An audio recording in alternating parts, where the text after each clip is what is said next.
Hi, this is Lisa Hazard with We Are All Psychic, Season 2. I still think we're all psychic. I don't know if the show would get more interesting or more boring if I changed my mind. That could be an angle, I guess, if I did change my mind. So what I want to do with Season 2, a lot more of what I did in Season 1. But there were some things I didn't get to finish in Season 1.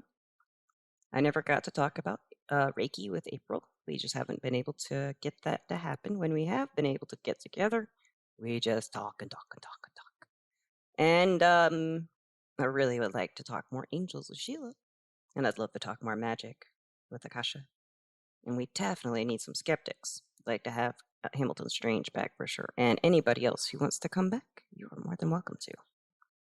I would like to talk about shadow work too, because I didn't get to cover that. And right now, it seems like everybody I know is talking about shadow work. If you don't know what shadow work is, it's similar to in mindfulness, looking at your bad side and accepting it.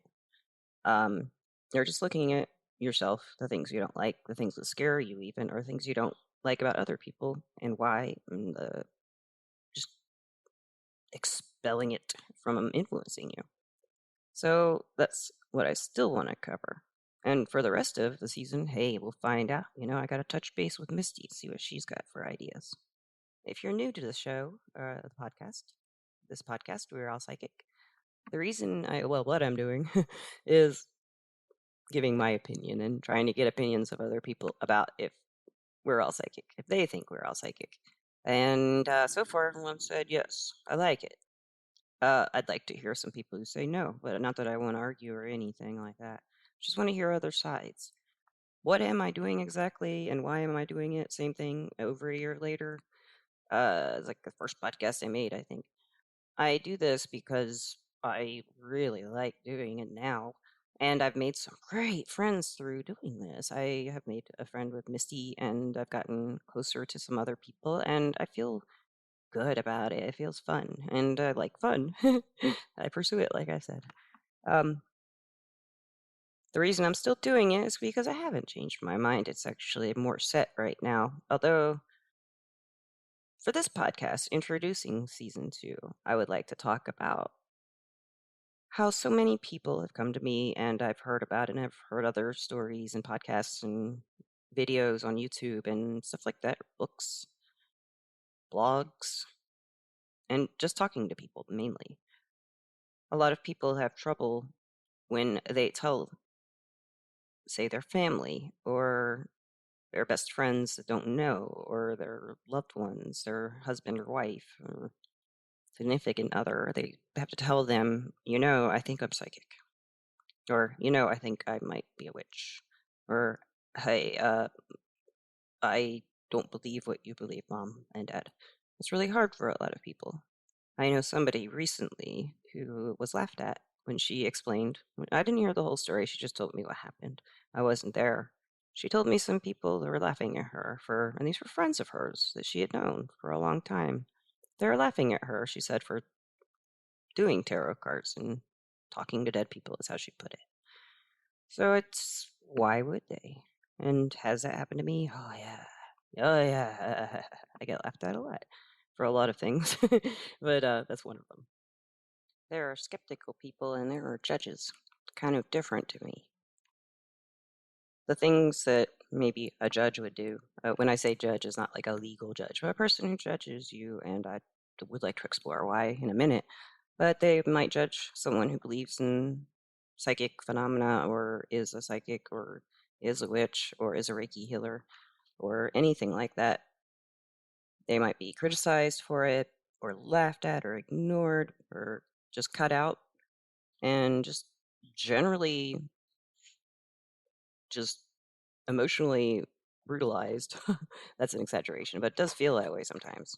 Not many people like to be criticized anyway, or any of those things, but when it's something so personal as a belief system and people that you've known and loved, and especially family that you've grown up with and you love them, and families are complicated, and friends are, everything's complicated sometimes. Everything is sometimes. Sometimes it's not.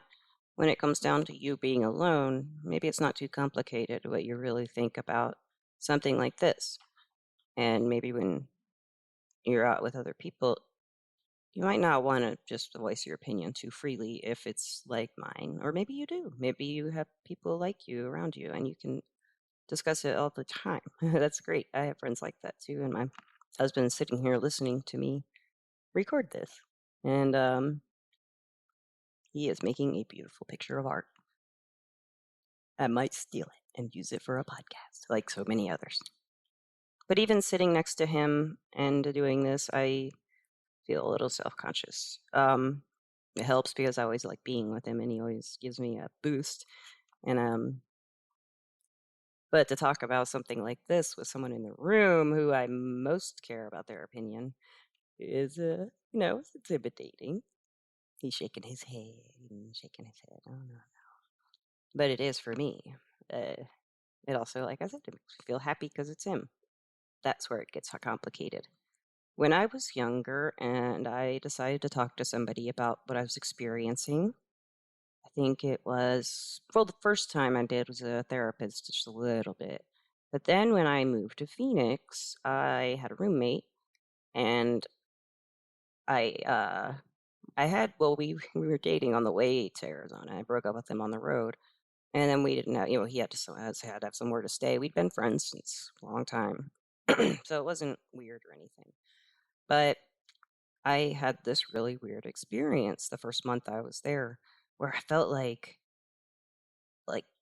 right where I guess my butt bone is, it just like was ripped open, and it was like throbbing and it just, it hurt. I didn't know what it was, but it wasn't like my bone. It was like I couldn't figure out what it was, and I felt crazy, but it felt like something psychic or energy or magic or something was going on, man. I think I was 26 or 25, and I raced to the internet. I had a Windows 95 uh, desktop, I think, and this was 2001, 2002. I can't remember. 2001. So the first thing I found that really resonated with what I was experiencing was a Kundalini awakening. Kundalini awakening, at that time when I read about it, that's the main symptom. That being the ripping out of your hole in your spine, base of your spine kind of feeling. That is what I read at the time. That's like when you awaken the Kundalini energy. And I looked a lot into it then, but I don't really remember all of the details of Kundalini, and that's a good one I'd like to do. I'd like to talk to somebody who has a lot of experience with Kundalini and wants to talk about that. That's a little off topic. Let's go back to the juice. When I read about Kundalini awakening and the experiences associated with it, I'm so excited. Oh my gosh, but I was scared. I was scared to tell the guy that I was living with. So I did, though. I told him, I said, I think this is happening to me. I'd already told him I had feeling, I had psychic experiences, and I already did read palms, stuff like that. I didn't read cards. I didn't tell anyone I talked to spirits but at that time. And I did tell him I thought that was what was going on all along. I was having a Kundalini awakening. And he laughed and rolled his eyes and huffed and rah, rah, rah, rah, rah. Made me feel really bad. Like, it made me feel stupid. It made me feel like I was like magical fantasy world life, which I knew very well, but that wasn't what this was. I didn't think. When he said that, though, I did. I really felt bad. He didn't mean to make me feel bad, I don't think, but he did. And I had a lot of other people who made me feel really good about it and encouraged me in Phoenix. I had some people give me tarot cards, and they would let me practice readings on them. I went to New Age stores there, and they're a lot different in Phoenix in the early 2000s than everywhere else in the world or that I lived. It had been up till the early 2000s, that metaphysical shop in or the metaphysical shops in Phoenix. They were different. They were well, there were a lot of them for one thing, and they were big, huge, and they were filled with people shopping. But the roommate eventually did get kicked out, and life evolved. So that was probably the first time I might have talked to a best friend back then. I think I did. I had a best friend named Lisa, and we talked a lot, and we talked every day. I told her about it, I think, a little bit here and there. She never laughed. She was really interested, I think, and more science-minded friends that I grew up with as I went through the years and tested the waters with them. They were well, the good people, the friends, the genuine, real friends wouldn't criticize me. They'd listen, and the family, they'd listen, and they, yeah, okay, okay. I told my Aunt Lillian, and we talked about it a lot. And she said she had the experiences. I think I've talked about Aunt Lil before. She said she had a witch sense. Talked about the time she found Jane, her daughter, at the railroad tracks in a podcast. She was dreaming and dreamed that my cousin was lost and by a railroad track. This is if you haven't heard that podcast. And she woke up, knew exactly where that train track was, and got in her car and drove and found her, picked her up and brought her home. And she says she had never been to that railroad track. She'd never been to that area where it was, and she just got there. She said it was her witch sense. That's my mom's sister, Aunt Lil. When I first started working professionally as a psychic reader for a phone line, I didn't tell anybody except, people who already knew I did it a lot. I was gonna do this for money. Ooh, it was scary. It was 2011 or 2010, 2011 when I started doing it professionally on a phone line. And it was a big phone line, and it was very fast paced. Oh, it was fast paced, and I loved it. I loved it, but I got burned out working at that pace after a year or so. I'm jumping ahead. I'm gonna go back a little bit, back to when I had to tell people I was doing it because I made decent money, and I hadn't been making decent money for a while. Well, I mean, it wasn't bad, but I just wasn't motivated to do the work I had been doing. So I was like spending all my free time doing tarot readings and learning, and with the Osho Zen deck I had been using, and learning more palmistry and learning more dream interpretation, learning, and meditating and thinking and talking to my husband. And he encouraged me to apply for these jobs. And if you've listened to his interview, Mikey's interview, he is very accepting. And he thinks for himself. He doesn't know necessarily what I experience, but he acknowledges that I experience what I experience, and he never makes fun of me unless it's to be flirtatious. Sorry about that. I got a little distracted for a minute and had to take a little break. Just kidding. Things happened. My husband's making dinner now. Isn't that wonderful? He's redoing Thanksgiving with the leftovers, and he's making fresh vegetables and stuff. Oh, I can't wait. Yeah, we eat late. It's at 8:07, and dinner will be ready around 9:30 or 10. That's life during COVID for us, so we're all at home. We're staying home. Anyway, back to the topic at hand. So I had to tell my mom and dad. Of course, I was 35. I should be able to tell my mom and dad what I do for a living. Unless, it's something like I'm an assassin. I don't think I'm allowed to tell anyone that if I'm an assassin. So, I'm not an assassin. Mom and dad, I'm not an assassin. But I told to them I was working as a psychic. They knew I did tarot cards. They knew I did palms. They knew all this stuff. They knew I was into it. Like I had mentioned in a previous podcast, the first one, I think my mom encouraged it. And they listened, and, not like I was really all like, what? This is me. I'm a psychic. Blah, blah, blah.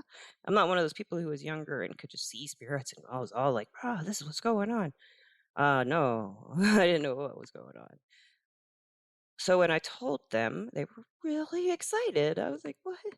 They're like, you do that? You make money doing that? And then, well, you do? What is it exactly? And I explained it to them. They're like, that's great. Will you give me a reading? That's what Mom said. I still give Mom readings for when they travel to the casino, where they haven't done that in a long time because of COVID. But that's mainly when I do readings is for them, is when they are traveling and going to gamble now, even now. And I'm 45, so it's been 10 years. And yes, I still hesitate when I discuss this with people for the first time, especially. But before, it was just like, oh crap, I'm gonna tell this person this thing. What are they gonna do? What are they gonna say? It's really not like that too much now, for a couple of reasons. Times change, and they really have in this regard. Fast. Also, I feel better about it. I mean, I'm not so worried about what other people think as much. Of course, I still care, but I don't like just focus on what might be wrong here with what they think of me. Instead, I try to focus on what I think of what I think of me or what I'm doing, and take other people's opinions into consideration, and usually integrate it into what I do somehow and what I think and how. Yeah, that's why I'm big reason why I do this podcast. I want to reach out and meet more people who are into this stuff. I want to reach people who aren't, who want to talk about it anyway. Maybe they want to learn something. You want to learn something. Um, so this is where I like ask what makes a difference between a judge and a skeptic. Well, a judgy person, that's maybe judgy is better than judge. A judgy person, maybe they would want to laugh or make fun because they know better, and they know. They know better than everybody. They know the truth or something like that.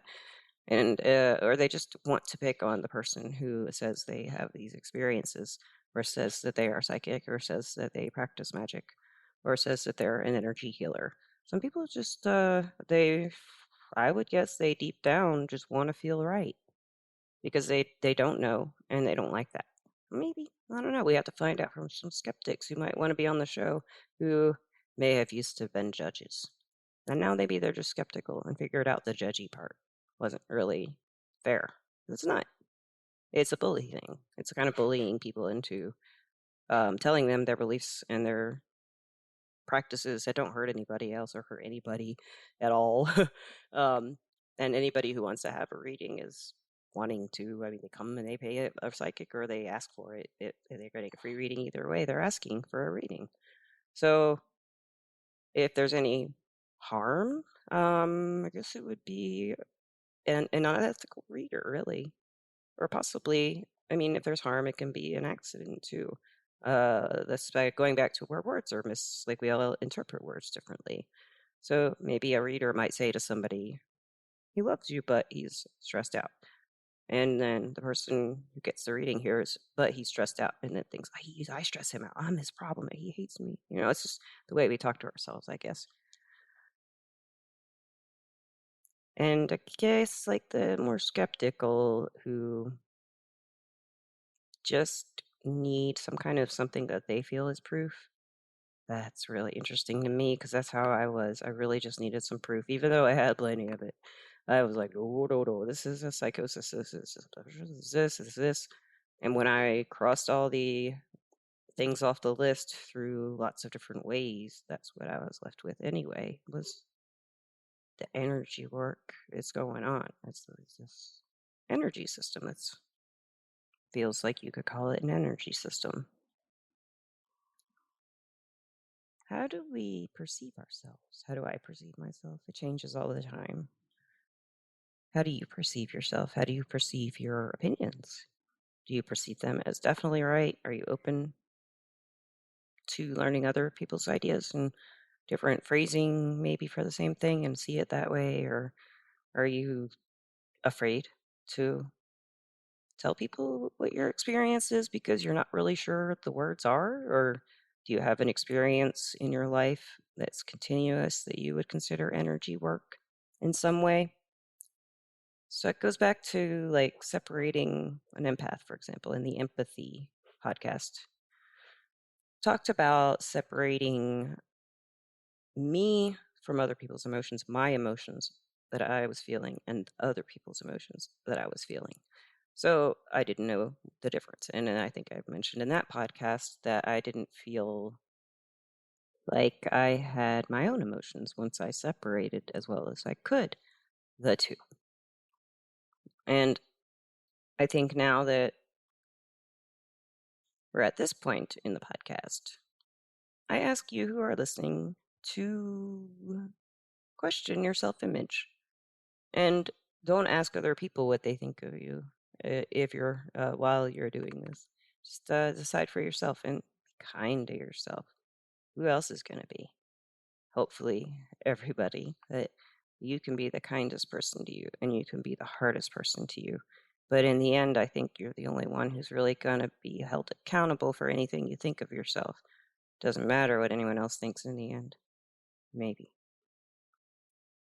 Because I feel like the people I know who have talked about and the people I've interviewed and people I've read, like I mentioned in the beginning, all the areas I get my information, all the areas I hear my stories.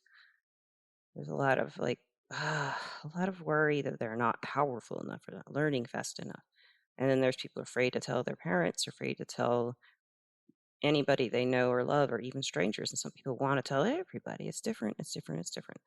I feel like this is for the timid people or the people who may still be questioning and they're not sure if what they're experiencing is really a psychic phenomenon or an energy type phenomenon. My term, my use of energy work, meaning choo-choo sense, or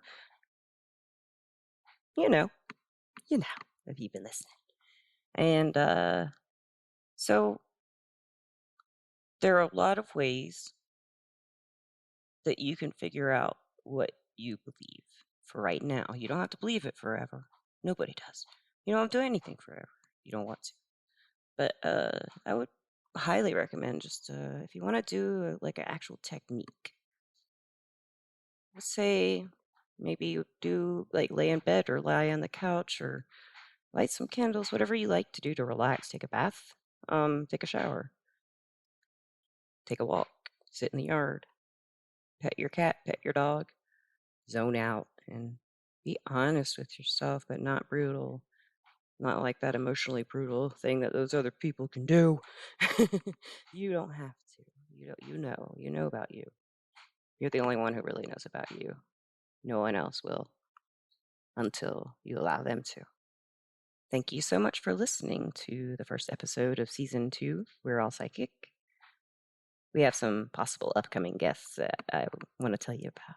I have a friend named Mandy, and she might. I've asked her last season, and she said yes, but we never set it up. I know Mandy through the internet, and Marissa. I met her through work at Amethyst Sage. She's a reader up there now too, and she's awesome. I would like to get her to talk about shadow work personally, and of course Deanne. Deanne is my boss at Amethyst Sage. She's amazing. You will love her, and we'll get her in. And of course April. April, we'll get her. Oh, that'll be fun. If it ever happens, it will though. Don't worry. And lastly, any of you who would like to be on the show, it's a call out. Email me, Lisa at we'reallpsychic.com, Lisa at we'reallpsychic.com, if you'd like to be a guest. Or you can go to my Anchor hosting page and leave a voice message if you'd like to have a clip in the show, or if you just would rather communicate that way. That's awesome. And you can always visit the website, we'reallpsychic.com, and find any other places to listen. I haven't really done a whole lot with it, but I do have a dictionary I want to build. Oh, yeah. So if anybody is interested in that, go on the forum link and explore. There's only a couple posts. Still building things. And lastly, of course, I really want to talk about Misty. Misty, thank you so much for all your support and help. And I can't wait to do the next episode with you. And I want to especially say you are awesome, and I appreciate you. You're a great friend, and you're a great host. Thank you. Everybody, have a great night.